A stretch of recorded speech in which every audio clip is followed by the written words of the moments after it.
sommes productrices de plantes aromatiques et médicinales sur la commune de Courses de Montségur en Sud-Gironde. Nous produisons toutes nos plantes en agriculture biologique et nous transformons tout sur notre ferme. On a toute une gamme phytothérapie, tisane, hydrolat, donc eau florale, distillation à l'alambic, cosmétiques, savonnerie, voilà, plein de petites choses pour le bien-être et la prévention au quotidien à travers ce qu'on consomme. On travaille essentiellement les aromatiques et médicinales. Ma sœur est diplômée d'herboristerie. C'est un diplôme qui a été aboli en 1941 sous le régime de Vichy au profit de l'industrie pharmaceutique. C'est l'avènement de l'industrie pharmaceutique. Donc c'est un métier qui a été oublié, mais à la base, quand on voulait se soigner, on allait chez l'herboriste pour tous les petits bobos du quotidien. Et depuis les années 50, on est sur de l'allopathie, donc de la molécule de synthèse. Mais ces molécules de synthèse, elles ont été synthétisées et inspirées des plantes aromatiques et médicinales qui soignaient au quotidien. Donc oui, notre job, nous, c'est vraiment de produire des plantes qui vont soigner. On peut être sur du curatif, mais on fait surtout de la prévention à travers de la tisane, des cosmétiques naturels dits simples. Le but est d'être en bonne santé et puis de consommer des choses qui sont bonnes et pour la planète et pour le corps. Alors on a 4 hectares, mais on cultive sur à peu près 5000 m². On cultive une trentaine d'espèces. On va cultiver les méditerranéennes, les lavandes, le thym, le romarin, la sauge, la sarriette. On va aussi cultiver toute une gamme de plantes annuelles ou bisannuelles, les calendula, mauve, bleuet, agastache, valériane, guimauve, voilà, tout un panel de plantes qu'on va retravailler derrière. Donc on récolte, on n'est pas mécanisé, donc on fait tout à la main. On récolte à la main, on monde, donc c'est l'action de séparer les feuilles des tiges, puis c'est le séchage, et à la suite du séchage, soit on les prépare pour des mélanges de tisane, ou alors moi je vais les travailler en macération de plantes, macération huileuse, alcoolature, donc macération dans de l'alcool. Mais on va dire qu'il y a plein de moyens d'extraire les principes actifs des plantes, et c'est notre métier. Alors octobre, on arrive sur la période pas creuse, mais qui se calme au jardin. On va avoir tout le travail d'arrachage des annuelles, de préparer la terre pour le printemps prochain. Donc on va amender, on va apporter soit du fumier, soit des purins ou quelque chose pour rééquilibrer la terre. Et derrière, nous, on va pailler pour laisser la terre au repos et que les insectes, les vers de terre fassent leur travail et qu'on ait une belle terre bien meuble au printemps quand on va enlever le paillage. Donc c'est la période de dormance qui va arriver. Il nous reste encore quelques distillations à faire, mais on va surtout avoir le travail de récolte des racines. Les racines se récoltent automne, les premières gelées. Donc là, on va bientôt récolter les racines de consoude qui sont là, la guimauve, la valériane, voilà, tout ce qui se travaille en racines. Il y a pas mal de plantes qu'on travaille et en racines, et en feuilles, et en fleurs, voilà, selon la plante.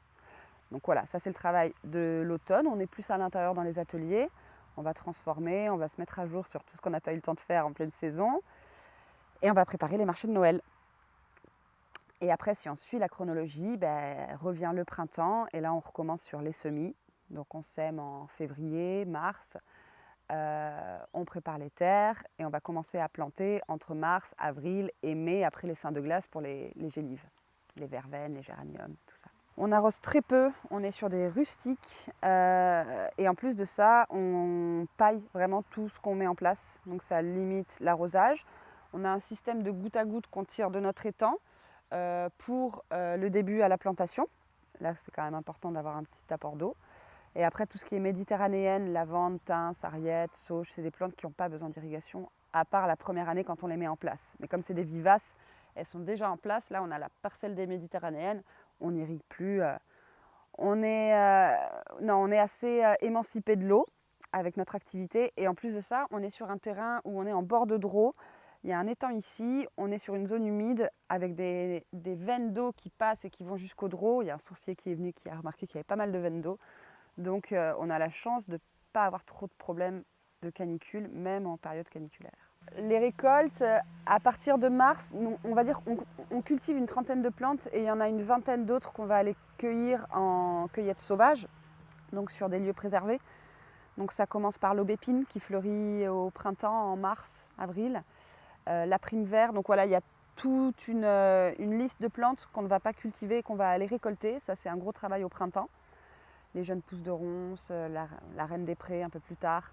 On connaît les spots et tous les ans, on va plus ou moins aux mêmes endroits parce que les plantes peuvent se déplacer. Et effectivement, on ne va pas cultiver de l'ortie ou de la ronce ou du millepertuis, on va aller le chercher dans des lieux qu'on connaît. Donc au printemps, on a un gros travail de cueillette sauvage, de mise en place au jardin. Et après, la première floraison au jardin, c'est les rosiers de Damas. Donc là, on a 150 pieds de rosiers. Et là, ça commence à fleurir à peu près en avril. Pendant 1 mois, c'est une pleine floraison. Et là, tous les jours, on distille sur frais. Donc ça, c'est beaucoup de temps de travail. D'avril à août, il y a énormément de cueillettes. À partir du moment où toutes les fleurs se mettent à fleurir, là, tous les matins, on passe et on récolte les calendulas, les bleuets, les mauves, les roses. La cueillette, c'est vraiment le gros du boulot de avril à août à peu près. D'abord, quand on va cueillir, il y a certaines plantes qui sont déjà prêtes, qu'on n'a pas besoin de monder quand on cueille les fleurs. Quand on va cueillir à la serpette, effectivement, il y aura un travail derrière de mondage ou émondage, l'action de séparer les tiges des feuilles et d'avoir du coup une qualité de plante, plus que des feuilles, pas de tiges, tout ça. Et puis après, il faut faire la mise en sachet, enfin le séchage, la mise en sachet des tisanes. Et puis il y a aussi toute la dimension transformation cosmétique qui prend beaucoup de temps. La savonnerie, c'est de la saponification à froid, donc ça prend du temps. Les macérats huileux, donc je prépare mon stock pour 1 année, donc il faut que je sache combien de litres de macérat de plante j'ai besoin sur chaque plante pour élaborer mes cosmétiques.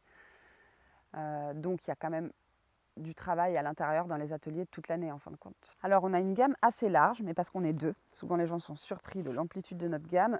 On a une grosse gamme de tisanes puisque c'est la spécialité de ma sœur. Donc elle formule des tisanes et elle va mettre en sachet. Moi je vais faire la petite main. On est plus sur des tisanes médicinales. On fait aussi pas mal de tisanes sur demande si des clients ont des problématiques d'hypertension. L'hypertension, on va partir sur l'aubépine qui est la plante du cœur. Elle a les 3 R, elle régule, elle rythme, elle ralentit. Donc qu'on fasse de l'hypotension, de l'hypertension, elle convient dans tous les cas. C'est la plante du cœur avec l'olivier, feuille d'olivier. Problème de peau, on va travailler l'émonctoire peau. On va pouvoir travailler. Alors c'est une tisane qu'on ne fait pas, on le fait plutôt en cosmétique. On ne la fait pas en tisane. La pensée sauvage, qui est une très bonne plante qui va permettre de libérer les toxines via la peau. Donc souvent, quand on commence à la consommer, on a des éruptions cutanées, mais c'est qu'en fait, on est en train de se détoxifier. À constipation, on va travailler le transit. Donc là, on va prendre les plantes mucilagineuses, c'est-à-dire qu'ils vont avoir un genre de gel à l'intérieur, comme dans le psyllium ou le lin, quand on fait gonfler toute la nuit les graines.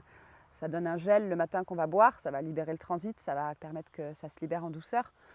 Donc les plantes mucilagineuses, c'est tout ce qui est mauve, guimauve, les malvacées. Tout ce qui est graines, psyllium, lin, on va aussi travailler en parallèle la digestion et on va toujours soutenir le foie dans tous les cas, pour toutes les problématiques. Donc on a une tisane d'ailleurs qui s'appelle Transit, à base de plantes mucilagineuses, de graines et de digestives. Et en fait, on peut aller très loin en phytothérapie. Autant il y a des méthodes d'extraction qui sont douces, comme la tisane ou les macérations huileuses. Si on part sur une teinture mère, l'alcool extrait vraiment beaucoup de principes actifs. Et là, on va pouvoir travailler des choses plus lourdes comme la dépression. La teinture mère de millepertuis est hyper efficace sur la dépression en stade 1 et en stade 2.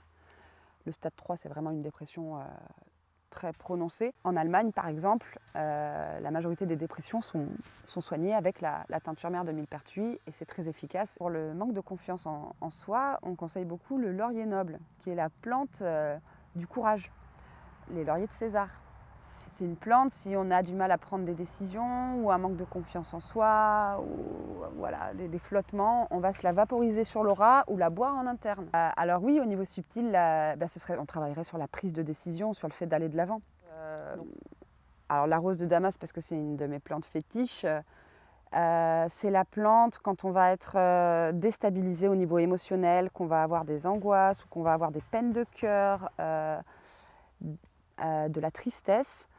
C'est la plante qui va vraiment réaligner, on dit qu'elle réouvre le chakra du cœur et qu'elle remet dans une énergie d'amour inconditionnel. Donc pareil, quand on a des périodes troubles au niveau émotionnel, ça peut être pas mal de faire une petite cure de rose de Damas en interne. Une cure, ça veut dire consommer l'hydrolat à raison d'1 à 2 cuillères à soupe par jour pour un adulte. On part sur des cuillères à café pour des enfants. Et qu'on va boire soit en une fois le matin dilué dans un verre d'eau, ou bien on dilue dans 1 litre et on boit tout au long de la journée. Et une cure, c'est en général 21 jours, 3 semaines. Ça fait depuis 2019, fin 2019, qu'on a commencé à implanter les jardins ici. On est arrivé en avril 2020, mais c'est une continuité parce que ça fera 10 ans l'an prochain qu'on a notre activité de transformation de plantes aromatiques et médicinales. Avant, on faisait de l'achat-revente de plantes. On achetait nos plantes, on les travaillait, et on les revendait. Et c'est depuis 2017 qu'on produit nos plantes. On en est arrivé à la production par souci de la qualité des plantes qu'on vendait. Et puis pour être dans un cercle vertueux et vraiment tout faire de A à Z. On a mis du temps à arriver à la production parce qu'on savait que c'était un métier très laborieux. C'est un métier passion qui demande énormément de temps. Il y a aussi beaucoup de pénibilité au travail. On est sur de l'agricole, donc voilà, on désherbe, on plante. C'est un métier assez rude. Mais en même temps, on sait exactement ce qu'on produit, on met du soin dans ce qu'on fait. Il y a une valeur énergétique. Vraiment, on travaille avec le cœur, on passe des choses aux plantes. Et nos clients ont vraiment vu la différence de quand on achetait les plantes et à partir du moment où on a commencé à les produire. La qualité de la plante, le goût de la plante, le visuel n'a rien à voir avec une plante qu'on va acheter aux herboristes grossistes. Et puis elles sont produites en Europe, dans les pays de l'Est, hors Europe. Elles sont hachées menues, c'est souvent pour cacher la misère.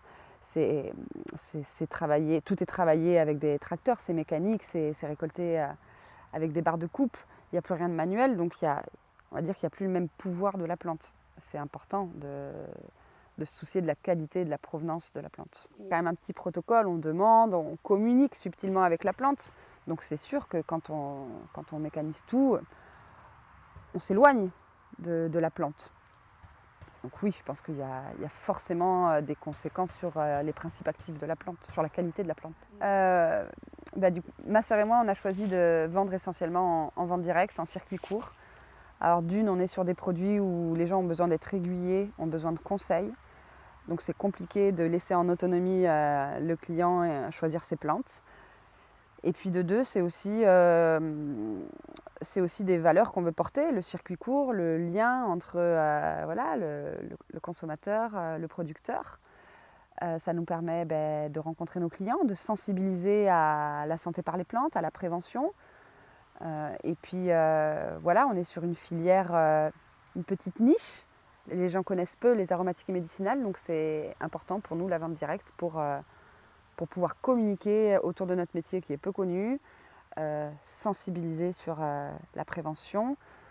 Et puis on aime ça, le contact avec les gens, faire les marchés. Donc voilà, on distribue en AMAP sur des marchés hebdomadaires.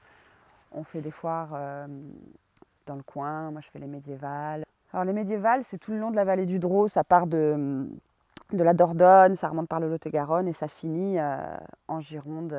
Il y a celle de Saint-Macaire, celle de Bouliac et Bourg-sur-Gironde et ça finit en septembre.